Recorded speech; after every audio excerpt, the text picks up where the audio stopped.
Hello, and welcome to Women in Business, where we interview entrepreneurs and senior managers and show you the strengths, successes, obstacles, and roadblocks women experience in business. Since I believe every person in business needs to be visible, I'd like to invite you to watch www.sob6, that's the number 6, tips.com, which will give you some valuable information should you get the call to be on radio or TV, which I think is extremely important. If you'd like to contact me personally, drop me a line at Gayle Carson, that's Gayle, Gayle Carson 13 at gmail.com, or go to my website, www.spunkyoldbroad.com, and sign up for my weekly newsletter. Hi, everyone. I have a delightful guest for you today by the name of Em Ducharme. Em is a business strategist for influencers and experts looking to monetize and scale their audience through digital marketing and passive income. Her work has been featured on major media outlets such as Forbes, Entrepreneur, The Good Men Project, and Business to Community. As a former corporate sales consultant for Fortune 500 companies and major corporations, she helped them grow and scale businesses for the last 10 years in various sectors: hospitality, finance, entertainment, e-learning, and has raised millions of dollars in investor funds for the companies that she's worked for, and personally was able to scale her own companies past multi 6 and 7 figure marks in a record-breaking time. Wow, Em, welcome. Thank you so much for having me. Well, you've done so much. It's almost, I don't know where to start, but knowing that you have had some a restaurant background, what made you decide to build an online business? Okay, so my first business was in a restaurant, and then 2 weeks after launching, I was 20 years old, mind you. I was quite young back then, and my mother got diagnosed with cancer and was only given a few months to live. So I decided to sell my restaurant right away to spend the last few months with her before she passed, and then that's what made me realize that I needed something that was location independent so I can like have the freedom and liberty of working from wherever I want and be close to the people that are important to me.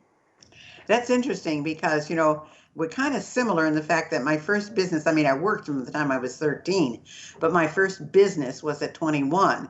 And when I sold that business after 21 years, I became a professional speaker and I worked in 50 countries and 49 states. And I note that you have been in a lot of countries and being, as you call it, location independent. I love that phrase, location independent. That's fabulous.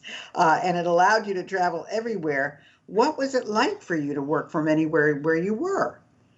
Well, it was at first hard to adapt. Of course, to live off my suitcase was not something that I was used to, and to not have, I didn't have a home to go back to, so that was a little bit out of my comfort zone. So when I was tired of traveling, I couldn't go back, so I kind of had to go with it, and that forced me to adapt myself. And now I can literally be in any scenario anywhere in the world, and I have a good time because I was pushed beyond my limits to do that. That's so interesting. I'm thinking about you and not having a place to come home to. I always did have a place to come home to, but I also always had a suitcase that was packed because I mean, when I was speaking, I knew I had to have X number of suits. I knew I had to have X number of, materials, et cetera, et cetera, et cetera. So I was ready to go almost like a go bag. And I remember sitting at the kitchen table one night at 6 o'clock having dinner when I got a call from a bureau that said, "Can you get to Puerto Rico on an 8 o'clock plane?" And those were the days when you didn't go through TSA and all of that. And I said, yes, because one, I don't know, a speaker got snowed in or something. And living in Miami, I was the closest one to Puerto Rico. So they Oh, had made reservations for me on an 8 o'clock plane. And I literally got up from the dinner table in my jammies practically and got dressed and was out the door and made my 8 o'clock plane. So I can identify with so many of the things that you are going through or went through. But in your experience, what was the best experience you had, and what was the hardest experience that you went through?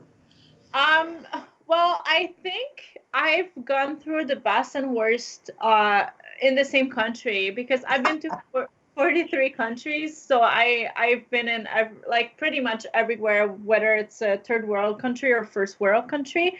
And when I moved to Egypt, was very, very different, very out of my comfort zone. Not speaking Arabic, not being a Muslim, being a woman, being by myself was terrible to adapt. But at the same time, it was fascinating because I was in a country that had such a strong cultural background, and I met amazing people, because you have to meet people when you're in a place where you're by yourself. And I really, really felt alone in that country. And that's when I discovered myself, I think. So Egypt was definitely the worst and the best for my growth at the same time. Well, Em, I just have to ask you, how on earth did you decide on Egypt? I mean, that's not something that people say, oh, I think I want to go live in Egypt for a while. I mean, how did you get there, and what made you decide that that's where you wanted to put down roots? I mean, that is really kind of out of the box. Yeah, well, I was reading some letters that my mother sent me in her diary before she passed, because she held a diary when she was sick, and she said in that diary that she hopes that I will go to Egypt, because when I was a kid, I kept dreaming of going in the pyramids. So after she passed, I had the occasion. That's when Bitcoin started to be a thing, like before it was popular. And someone in Egypt told me, I have this new opportunity. It's going to revolutionize the world. It's a cryptocurrency. And I was like, what is that? So I went to Egypt for a meeting around Bitcoins in 2012, and I decided to stay for months instead of staying for days, because I really felt strongly connected to the energy in Egypt. That's just amazing. It's an amazing story. Well, you are a businesswoman. This is a Women in Business show, and you built a $500,000 business in 2019. So tell us how you did that. What was the year like? What did you have to do to make that happen? I mean, you had to do something unique or different. I think it's not a overnight success. I just want to say that, because even though I built that in a year, I have a decade of experience in business. So it's not like I just opened a business and I made it work. I had experience to back me off. I think what was the most important part of my success was to hire experts and mentorship early on to help me when it comes to mindset, because it's not always easy, obviously, and to have someone as a sounding board and someone to go to was very, very helpful. So that's one of the things, to have experts working with me so I can learn from them, and they can also help me when it comes to my own clients if there's something that I needed help with that I couldn't figure out, instead of just winging it. I always had answer for all of my clients' businesses, no matter what business they were in. So that was very helpful. And to stay consistent and patient, it really unfolded like one day to another. But the first half of 2019 was a lot of work, and now it's become a lot of fun and a lot of money. Wow. Well, something, you've said a very important thing for our listeners, and that is to get mentors and coaches, because a lot of people believe they can do it on their own, and you can, but it just takes you longer to get there. So, the fact that you've hired mentors and coaches, and you continue to do that. And I find that the most successful people that I know in this world continue to have mentors and coaches for different reasons. I mean, it may not be the mentors and coaches they started out with, and it may not even be in the area or arena that they started out in, but they continue to get mentored and coached. So tell us what 2020 looks like for you. 2020, I'm writing a book. I was offered a book deal about my business framework, so I'm going to write a very fun playbook around that. I want to start speaking on stages. That was one of my goals that I had for my business. So I feel like I'm at a stage right now that I'm ready for it. So I'm going to start doing that. And I want to reach 7 figures in sales. That's one of my goal as well. And I just want to continue having amazing experience and networking with people. So 2020 is going to be very exciting. I'm going to hire more people, and we're just going to continue growing the company that I've started. Well, that's fabulous. I mean, so what would a piece of advice be that you would give our listeners? I mean, they're saying, "Oh my gosh, what did she do in those 10 years that got her to where she is?" I mean, because people do get discouraged, Em. They do. They try something, it doesn't work. They try something else, it doesn't work, and it really has an effect on them. So what advice can you tell them? I mean, what are some of the things that happened to you in those 10 years where you were discovering what did work and what didn't work? I think one of the most important thing that I've done was to stop hiring cheap to save money and to start focusing on how would a 7 figure business owner would invest, whether it's in coaching or in help. If you hire cheap, you get cheap results, and then it doesn't really serve you. And sometimes it costs you money. I used to hire cheap people, like cheap labor for my business, and then I would get cheap result, which would most of the time cost me money because they would make mistake and it would not give me the result, and it would take longer. So once I decided to really run my business like I was already at 7 figure, it started unfolding. Everything was going great, and the money kept going in, and it was really worth it in the end. So that's probably one thing that I should have started earlier. So that's probably the biggest advice that I would give to someone. That is such a good piece of advice because it's true. I mean, when you have no money, it's hard to think, oh, I should spend this, to get myself to. And even if you hire very expensive people, it doesn't mean that they're the right people for you. So that's another thing that you have to be very cognizant of, that even though they cost a lot of money, it doesn't mean they're going to give you the results that you need, which is really important. So what would you recommend that women do to up level their personal and professional lives? Because then you get into, well, what if I'm married? What if I have children? How do I divide my time? What is work balance really? All of those questions that everybody has. One of the things I've noticed about women is that we always tend to put ourselves second. Like we put the kids first, we put the husband first, we put everything else before us, and we don't really take care of ourselves. In a sense, we don't feel like we're worth it. We don't feel like we deserve success or money or recognition. So that's one of the things that I try to tell my female clients is to really focus on feeling worth it. Like you deserve anything your heart desired. There's nothing that you don't deserve, and you have permission, and you don't have to seek validation in other people, or whether that's personal or professional. You can do whatever you want, and you can have it all. You don't have to choose to have one label. You can have it all. So that's one thing that I focus on with my female clients, is really to feel worth it, to feel like they deserve to get anything their heart desires. So how have you handled your own personal life? Because you are traveling, well, you were, I don't know if you still are, you were traveling everywhere. 43 countries or something. Yeah. So how did you handle that? Because you're young, you're attractive. I'm sure people asked you to dinner. I'm sure people wanted relationships with you. How do you deal with that? Because it's another thing also.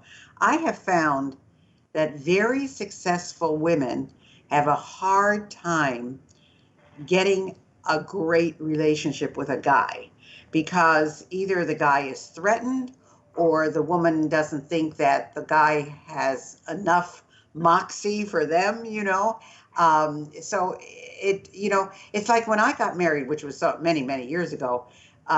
When I got married, women weren't even working, plus I had a business. And my husband was divorced. He had 2 children who I raised, and he didn't make the money that I made, but what a great man. He was just a great husband and a great father. And that was more important to me. I didn't need anybody to support me or take care of me.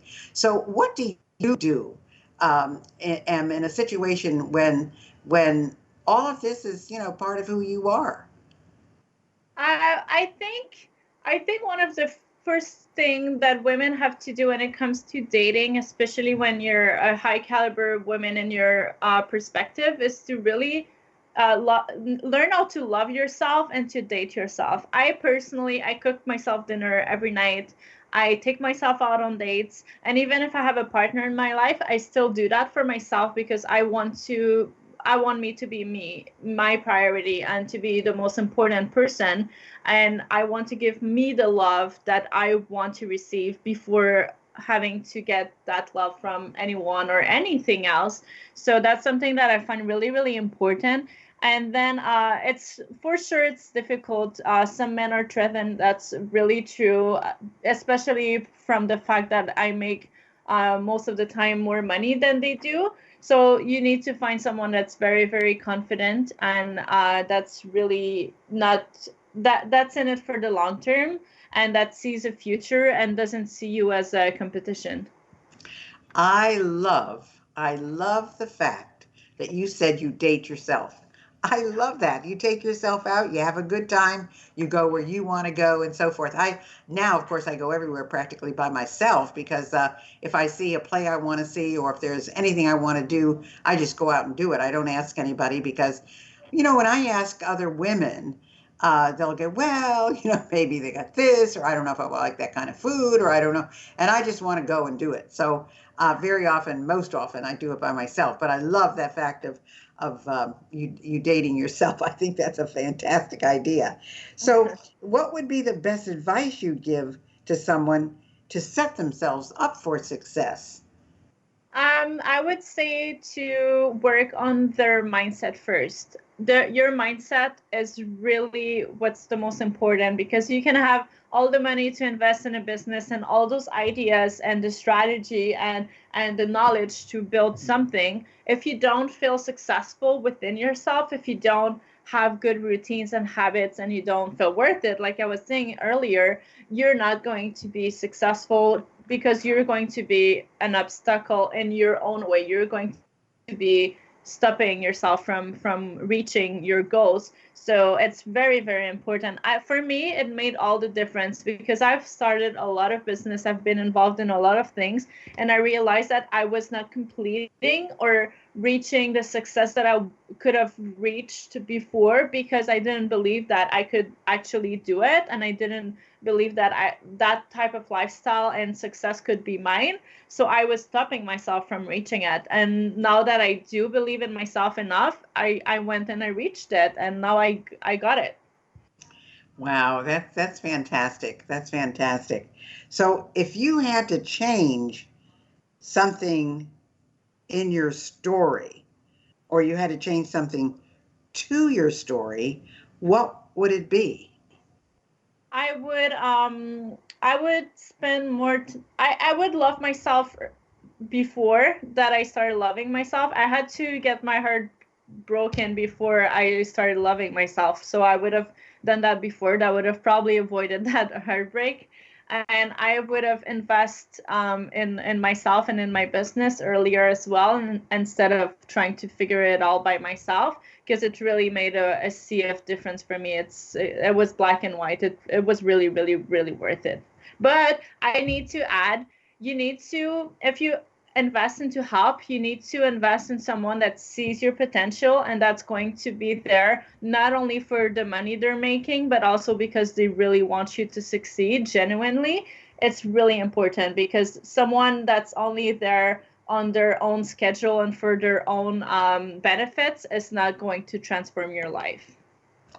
It's interesting that you brought up mindset because I'm all about mindset. In fact, I have a program that's I call it the SOB Mindset Matters because I'm, of course, a spunky old broad, and I believe everything starts with your mind and how you think about things, how you wake up in the morning, how you go to sleep, how you conduct your day. That's all a part of mindset. And because let's face it, and I'm sure with you, it's still as successful as you are. You have challenges every day. You do not run a $500,000 business without some kind of challenges. I mean, it just is what happens. So I always used to say, well, if I don't have at least 12 crises in a day, it hasn't been a full day yet. Now it's gotten a little simpler as I've aged and I've divested myself of a lot of my responsibilities. But, I would think that living the kind of life that you do, and you've certainly been a guest on many important media places. You certainly have gotten a tremendous impact with your business, that there are challenges that you face that people don't even think about. So what are some of those things? Well, I'm a human being, so of course sometimes I don't have the energy, or I'm sick, or I have personal problems into my life, and I still have so many people looking up to me, and I have my team, and it's sometimes hard to juggle when you just want to, when you're a personal brand and your face is your business. It's very difficult. I don't know how celebrities like that have like millions and millions of people watching them can manage having personal problems, because that's very hard for me and I don't have that much exposure. So that's one thing. And another thing I would say, more professionally, challenge that I would get is when I have a client. Sometimes I have clients that have a harder time reaching the goals that we set, and it's really on me to help them succeed. And sometimes it becomes a personal problem for me because I want them to succeed so much, but I cannot do the work for them. So it challenges me a lot, and I always try to find solutions, but I cannot go and do the work for them. So that's one of the things that I find challenging in my business. That's interesting. Yeah, it's funny because I'm a coach too, and it's hard. You take responsibility for these people, but let's face it, if they're not succeeding or they're not doing the work or whatever, that is not your issue. You know, um, an old friend of mine, someone who's no longer with us, but was one of the leaders in the speaking industry, he used to say, our responsibility for the audience is not for them, but it's to them. In other words, we need to give everybody the best we can, but we're not responsible for what they do or how they receive it or how it impacts them. I mean, all of that is just not part of it. But you've been very generous in saying that you are going to be gifting our listeners. Now, this is a pretty long link. So, people, if you've got a paper and pencil, write this down. She has a free quiz for you on what kind of a CEO you would be. And the link is https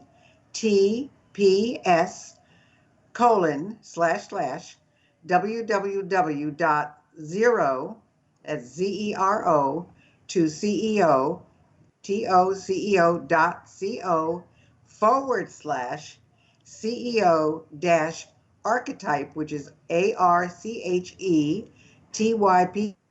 dash quiz. Woo!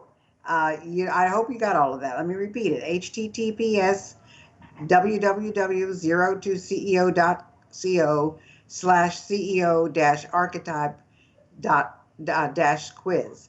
And of course, how would they get a hold of you, Em? What's the best way to reach you?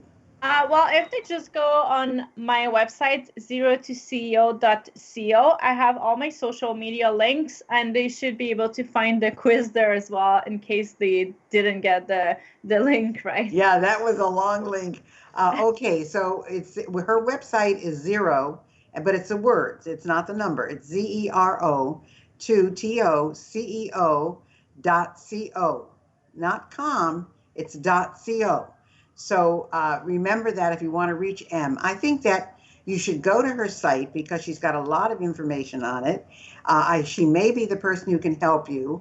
And if you are looking for a younger, successful woman who can show you how to build your business and reach for the stars, Em is the person to help you do this. So don't neglect, do that. Please go to her website and see, what she has available for you. So we have about 2 minutes left. Anything we haven't talked about, Em, that you would like our audience to know? I just want to share the message for women to really believe in themselves and their capabilities, because I think it's really important to live a life that you will be proud of. And a lot of people are always obsessing over reaching their goals, but they have to remember that the only finish line that we all have in common is death. So the journey is what is really, really important. So even if you're not reaching your goals as fast as you expected or at all, the journey is really what matters the most. So make sure that the journey is beautiful. Yeah, sometimes we get so wrapped up uh, in our day to day. Yes, I've got to do this. Yes, I've got to survive. Yes, I've got to make all these things happen, that we forget. We forget about ourselves. We forget about our health. We forget about our families, about our friends, and you don't want to do that. You want to make sure that you are really living a full life. And that's what balance is about. I don't think anybody can tell you what balance is, because balance for one is not balance for another. But I do think that you can certainly find what works for you. Because I know my balance has changed over the years. What I used to do, what I do now, where I spent my spare time, what happened when I had kids, what happened when they were out of the nest, what happened when my husband passed away. All of those things changed how I had life balance. So remember that. But go to Em's site. She'll be a delight for you to work with. And thank you so much for being with us today, Em. This was a great show, and you've given me some new words: dating myself and location. What was it? Location. Yeah. Independent. Yeah, location independent. I like that. I love that. So again, thanks for being with us, and best wishes for the new year. Thank you to you as well.